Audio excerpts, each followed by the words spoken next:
Good afternoon, everybody. Good to see you all. Since Inauguration Day, President Trump has secured trillions of dollars in private and foreign investments. Every single day, more money is pouring into our country, which will create more jobs for hardworking Americans. Today, Schneider Electric pledged to invest more than $700 million in the United States to boost American energy infrastructure and AI.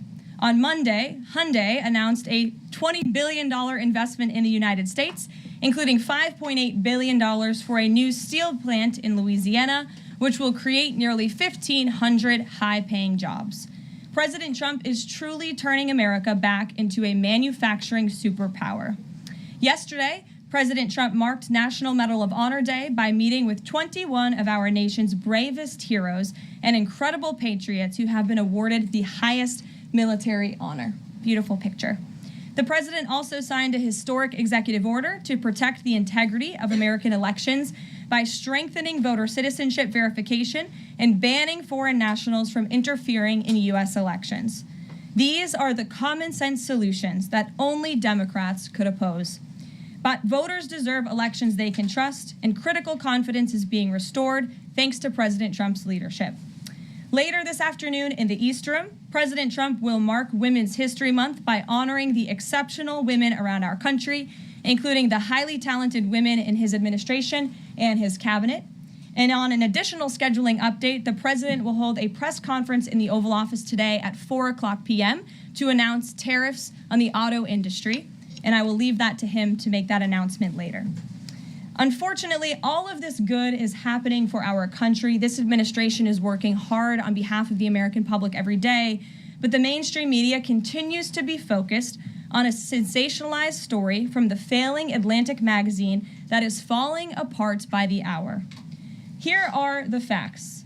The National Security Advisor has taken responsibility for this matter, and the National Security Council immediately said, alongside the White House counsel's office, that they are looking into how a reporter's number was inadvertently added to this messaging thread. We have said all along that no classified material was sent on this messaging thread. There were no locations, no sources, or methods revealed, and there were certainly no war plans discussed. The Atlantic has even admitted this themselves. Their release of these internal messages validates the truth, which we have been saying all along. If this story proves anything, it proves that Democrats and their propagandists in the mainstream media know how to fabricate, orchestrate, and disseminate a misinformation campaign quite well. And there's arguably no one in the media who loves manufacturing and pushing hoaxes more than Jeffrey Goldberg. Goldberg is an anti-Trump hater. He is a registered Democrat. Goldberg's wife is also a registered Democrat and a big Democrat donor who used to work under who? Hillary Clinton. This is the same Jeffrey Goldberg who infamously lied about weapons of mass destruction to get us into the Iraq War, which cost trillions of dollars and thousands of American soldiers. And how else has Goldberg discredited himself? By absurdly claiming that President Trump was Vladimir Putin during the 2016 campaign, by peddling the Russia hoax that tried to hijack President Trump's first term, by inventing the suckers and losers hoax to help Joe Biden in the 2020 election, by peddling a hoax about President Trump involving Gold Star families to help Kamala Harris in the 2024 election, which our campaign at the time vigorously denied. Jeffrey Goldberg didn't care. There's more, but we don't have all day, and we can now add this signal hoax to this very long list. The real story here is the overwhelming success of President Trump's decisive military action against Houthi terrorists.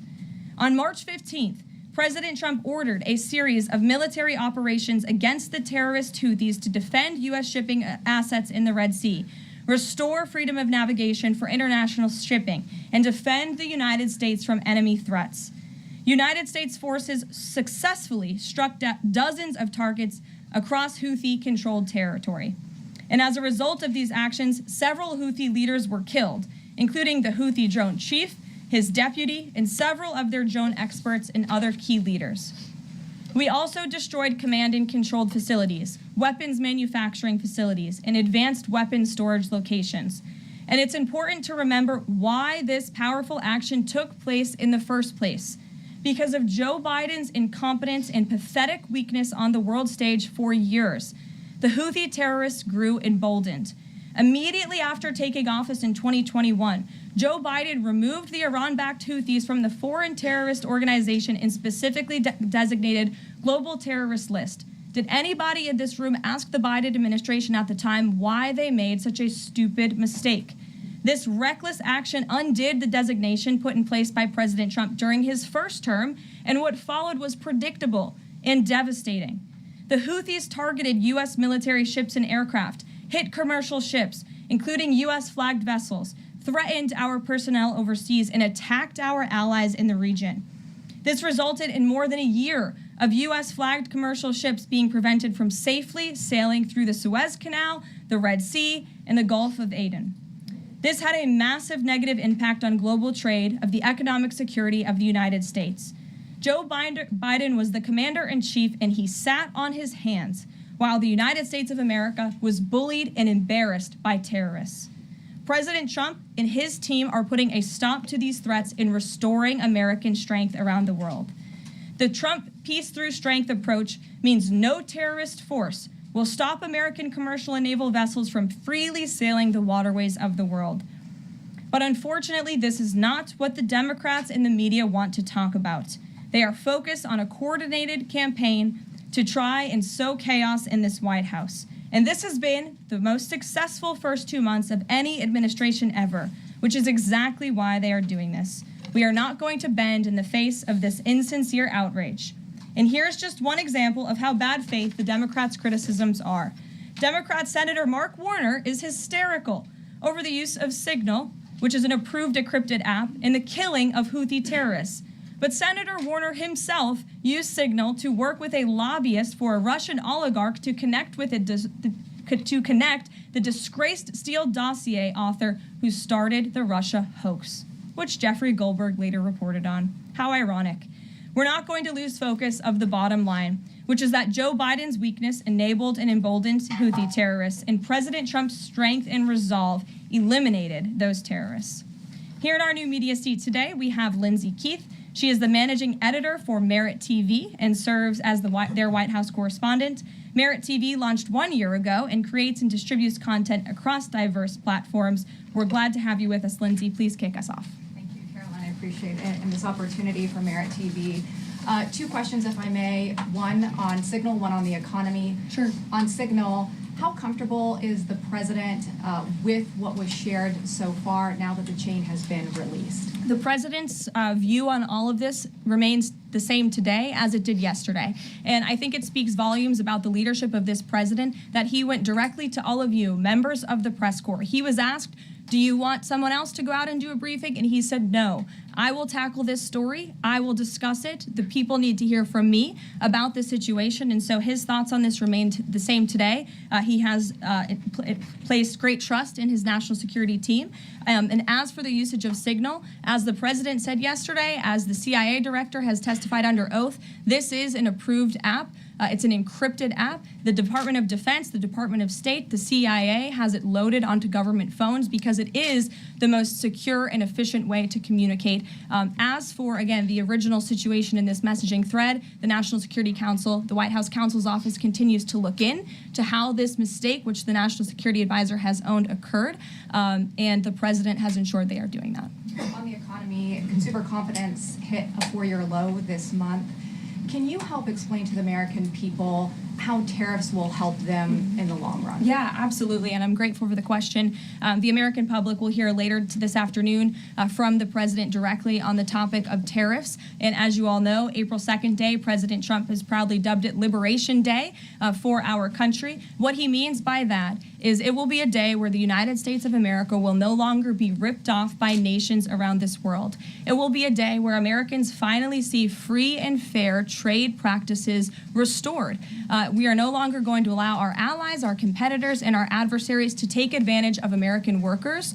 And if you think about your hometown in the state that you grew up, Main Street looks a lot different today than it did many years ago. And President Trump wants to restore America as a manufacturing superpower around the globe. He wants products to be made right here in our great country with great, hardworking American hands that will ultimately result in higher wages and more money in the pockets of the American people. And he's also, in addition to tariffs, also determined to pass tax cuts later this year, as he did successfully in his first term, to put even more money back into the pockets of hardworking Americans. Peter. Karoline, if I can ask you very quickly about the information we've seen, just to set the predicate to all this. Has the president been briefed and physically seen he's seen all the details of the chat as printed by the Atlantic? I just spoke to the president about it, yes. Okay. Then let me ask you, if I can, very quickly. In the chat, Pete Hegseth, the defense secretary, details F-18s, Tomahawks, some of the weapons that were used. He details the timing involved for this, all of which occurred 31 minutes before, as he says, F-18s would launch. The DoD manual details classified information as significant military plans, saying that is secret, that's classified. So what about, there are no methods, there are no sources, but that's not what determines what's classified. So what is it about what Pete Hegseth wrote that makes you say this is not classified? Well, it's not just me saying that, Peter. It's the Secretary of Defense himself who is saying this as well. And he put out a very strong statement earlier today listing all of the things that were not included in that message that he sent to the group. And again, this message, there was no classified information transmitted. There were no war plans discussed. Why did the Atlantic downgrade their allegation about war plans to attack plans? They're now playing word games because they know this was sensationalist spin from a reporter who is well known for doing this. We have said all along no war plans were discussed, no classified material was sent. You have the Secretary of Defense saying that. You have the Director of the CIA, the Director of National Intelligence, the FBI Director, all testifying to that under oath, and they should be trusted with that. To be clear, Americans can make the decision for themselves, but whether is the Sure. you said it's not war plans. Would you characterize these as military plans, military operation plans? I would characterize this messaging thread as a policy discussion, a sensitive policy discussion, surely, amongst high-level cabinet officials and senior staff. And I'm so glad, Peter, that you said the American public can decide for themselves, because I think the American public should decide for themselves based on the outcome of this operation. And what happened in this operation? Terrorists that were allowed to run wild by the Biden administration were killed because of the direction and the determination of this president and his team. And this message also shows, this messaging thread also proved that President Trump has an incredibly dynamic team who is working incredibly hard, flying all over the world to secure world peace and to fix up the foreign policy crises that the previous administration left for this team to inherit. So to be clear, we all in this room and around the country would agree that we're glad no American service members were harmed, and we're glad that the mission was a success. We'll stipulate that. But the president said that Pete Hegseth said none of this was classified. So given the president has seen it now, and given the president understands that significant military plans are deemed classified as secret, how does the president view none of this, which details times and weapons and more, as being not classified? I've already been asked and answered this question. The president's thoughts on this remain the same today as they were yesterday, On what basis, as I'm well as the Secretary of Defense. This question has been asked and answered. There was no classified material discussed. Jackie. On what basis I was asking? Go ahead, Jackie. Thank you, Caroline.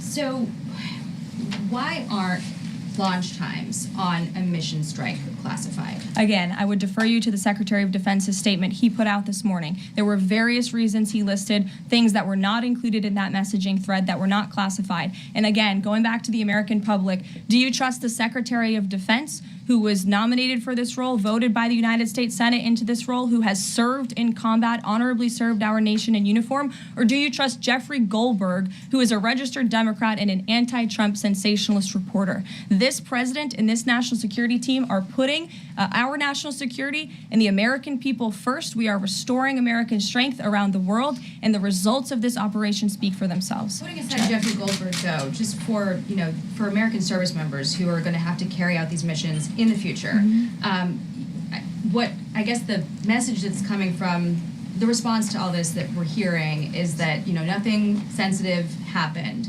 And I guess the logical conclusion of that is that if these messages had gone out publicly prior to the launch, that wouldn't have been a risk to service members. I don't know that they're comfortable with that. So can you explain, had these messages been published, would the plans have moved forward? Would the launch have still taken off? What I can tell you is that the President, as the Commander-in-Chief of our United States Armed Forces, and Secretary Pete Hegseth, who is an incredible man and a warfighter himself, take the lives of our American service members with the utmost responsibility, and they would never do anything intentionally to put their lives at risk. And again, they are working hard on that every single day, and we are protecting our service members while also restoring peace throughout this globe. It's something the previous administration has not done. And I would just add one more point. We are not going to be lectured about national security and American troops by Democrats in the mainstream media who turned the other cheek when the Biden administration, because of their incompetence, left 13 service members dead in Afghanistan, and not a single person in the previous administration was held accountable for that botched withdrawal. Joe Biden said, in fact, it was a great operation. That is despicable. It's unacceptable to this president and this Secretary of Defense. The National Security Advisor has taken responsibility for this inadvertent number being added to the messaging thread. But above all, we take the lives of our troops, safety, security, prosperity around the globe with the utmost seriousness. Goldberg's intentions, do you believe Jennifer, that he go would ahead. release that to embarrass the administration ahead of the worldwide threats? Jennifer, go ahead. Given what you've said about the president's trust in his national security team, can you say definitively that no one will lose their jobs? No one will lose their job at all because of this signal situation? What I can say definitively is what I just spoke to the president about, and he continues to have confidence in his national security team. Caroline, one more. Can I ask one more, Karen? On the targets in Yemen on March 15th, can you say were 100% of the targets that were planned for March 15th, were they all destroyed? Because that would be an indication if some of them were moved or they were not all hit, that maybe perhaps some of the enemies were able to get some of the information in that signal. What I can say about the operation is what the Department of Defense has put out there. I would refer to them for any further operational details. But there have been more than 100 strikes conducted against Houthi targets, and they have hit key Houthi leaders, air defense systems, command and control nodes, headquarters, weapons manufacturing and storage facilities, and these operations will continue until the freedom of navigation in our seas is restored and U.S. shipping can safely transmit without the fear of attack. And again, we believe that this has been a very successful operation thus far, and it will continue until this administration feels it no longer has to, and these terrorists have been taken out, which again is something the previous administration should have done, but they didn't, and now we've inherited this crisis. Stephen. Thank you, Caroline. I'd like to clarify something about the investigation and also ask about some conservative commentary. On the investigation, Mike Waltz said last night that he had spoken to Elon Musk about figuring out how Jeffrey Goldberg's number got in his phone. You mentioned the NSC and the White House counsel's office investigating. Can you just clarify who is investigating, who's leading that, and also Dave Portnoy, who endorsed President Trump, said today that he thinks that Mike Waltz should leave. Could you respond to that? Sure. Great respect for Dave Portnoy, but I just answered that previous question from Jennifer. As for your original question about who's looking into the messaging thread, the National Security Council, the White House counsel's office, and also, yes, Elon Musk's team. Elon Musk has offered to put his technical experts on this to figure out how this number was inadvertently added to the chat. Again, to take responsibility and ensure this can never happen again. Caroline, I have two questions. One on a follow-up on something you just said. But since we have these messages released, and you said that the president has now personally reviewed them, at the chat, at one point, Pete Hegseth wrote 1415 strike drones on target, and in all caps, he said, "This is when the first bombs will definitely drop." Does the president feel that he was misled by his national security advisors, whoever it was that told him there was no classified information in there, now that he's seen these messages? I've now been asked and answered this question 3 times by the both of you, and I've given you my answer. The president feels the same today as he did yesterday. Okay, Philip. Sorry, I might follow up on what you had just No, said. go ahead, Philip. I have a Caitlin, I'm not taking your follow-up. Philip, go I have ahead. a follow-up on on something you just said, though, Caroline. That's Caitlin, regarding I'm not Jeffrey taking Goldsberg. your follow-up. Philip, go ahead. I have called on you. The Thank you. Vice President seemed to express some frustration that Europe wasn't doing more to police waterways in their backyard, noting in that signal thread that 40% of European trade goes through the Suez Canal. Does the President share that opinion and frustration? And then going forward, should the Europeans be responsible for policing that waterway? Well, the president was asked this question yesterday by the pool in the cabinet room, and he answered this question. He said yes, he believes that Europe has been, as the vice president put it, freeloading on the backs of American taxpayers and off the backs of the United States of America, and he wants to ensure that Europe pays their fair share. He's always been very honest and upfront about that, and I think the vice president shares those concerns with him as well. And then one more. Sure. Enlisted soldiers, sailors, and Marines would face consequences if they shared this type of information inadvertently with a reporter. Can you tell us more why the President is so willing to give Mike Waltz a mulligan here? Again, I have now been asked and answered the same question using different language multiple times. If anybody has another question, there's a lot of different things going on in the world. We have tariffs possibly being implemented later today. The president is going to talk about that at 4 o'clock this afternoon. Sure, go ahead. Okay, thank you for taking my question. I wanted to first and foremost thank the administration for the election integrity executive order, because so many journalists for 4 years were banned from talking about this very subject. So thank you to the administration for that. My question is, yesterday President Trump, when signing the order, said that there is more to come when it comes to election integrity. Would that include same-day voting and hand-counted paper ballots? And why are Democrats so against election integrity measures like obviously proof of citizenship when it comes to voting in a United States election? Well, it's a very good question. You'll have to ask the Democrats why they're against so many common sense things, not just mandating voter ID. Why are they against men and women's sports? Why are they against deporting foreign terrorists from American soil who have been designated a foreign terrorist organization? I'm referring to Tren de Aragua. As for the election integrity executive order that the president signed yesterday, this is in an effort to restore trust in American elections. There were more than 10 steps taken, 10 executive actions taken throughout this one order. It directs the department, or the attorney general rather, in Homeland Security to prevent non-citizens from any involvement in administering elections. There's also another host of actions. We can provide the fact sheet for you, but it's a very strong election integrity executive order, and the president would also like to see Congress do something about this very important issue as well. Sure, go ahead. Caroline, the Republicans and Democrats alike have been expressing some concern about the frequency with which senior Trump officials have been using the Signal app. Has there been discussion, or will there be a review about how often they use Signal, and if you could explain to us how they might be considering other applications to get away from something like this happening again? Sure. Well, again, first of all, Signal has been an approved app for government use. It's an encrypted app, and as I said, it's the most safe and efficient way of communicating, especially when people can't be in a skiff or inside a room physically together. I think, as the president said yesterday, he wishes that everybody could be in the room, and it's our goal to ensure that everybody can be. But again, no classified information was discussed in this chat, and any time classified information is discussed amongst high-level officials across this administration, secure lines of communication are used, including, by the way, our special envoy, Steve Witkoff, who I understand the Wall Street Journal erroneously reported that he was on this Signal chat on a personal device while in Moscow. That is absolutely false.